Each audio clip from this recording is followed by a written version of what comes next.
2010 will hopefully be bigger and even better. You both hate me! You can talk.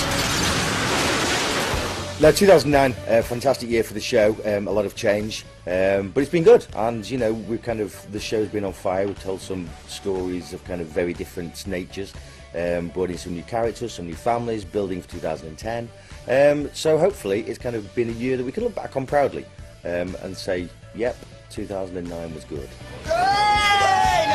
Changes to come in 2010, I say kind of, you know, putting some of our newer families at the centre of the show with some big story. Jay and Nick Hill and the Sharmas will have some really kind of blistering stories. Jay will kind of be tempted by forbidden fruit and find a woman that perhaps he shouldn't. Nick Hill will explore his first relationship with kind of a woman from our village next year, but that'll bring up a few surprises of its own, not least for Nick Hill.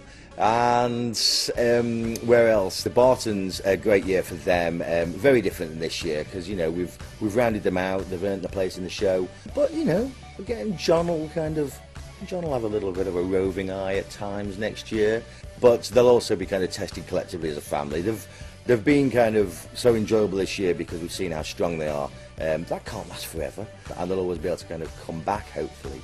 Diane will have a fantastic kind of first 6 months as she finds love. From who, we'll wait and see, but it'll be very exciting. Andy will find himself kind of a new partner. He's not really put his hands up yet or apologised for his actions, and he'll be forced to.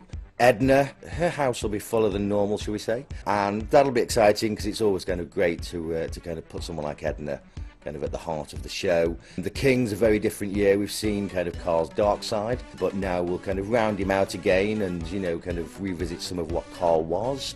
Jimmy and Nicola. Marry me.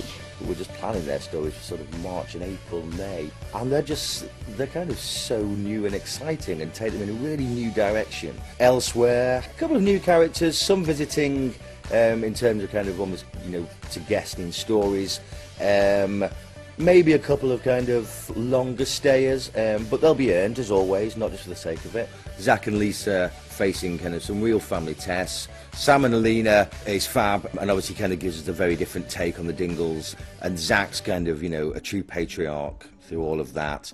Marlon and Paddy. Cracking story for kind of late 2010 as their friendship is tested like it's never been tested before. And of course, kind of, you know, building on this year's, Aaron's kind of battle with his sexuality. It's dark and dangerous, but it's also kind of, it's touching and poignant. It's very real for a character like that. It impacts on Paddy. It changes his life. Yeah, I could go on and on. This is a verbal warning. There's always kind of scope for kind of new characters to come in, so you know the balance is always good and keeps the show fresh. And Joe will be leaving, who plays Eli, who's fantastic. He'll go in a cracking storyline in the spring. It's a treat for me to be here, genuinely. I wish I'd put a bed in my office. That was the one thing that they didn't tell me. But no, it's a joy. I've had kind of a great kind of 11 months, 12 months almost, working with probably just the best people I could imagine, both cast and crew and you know, production team. It's been a joy from start to finish. It's not always been easy, but it has always been pleasurable, so yes, it's been fab. There's so much stuff, and I don't want to spoil it, but hopefully that'll give just a bit of an insight as to what's to come. And of course it starts with kind of the House of Cards falling down, which is just the most kind of dynamic start of 2010 that we could have hoped for, and that will change everything thereafter.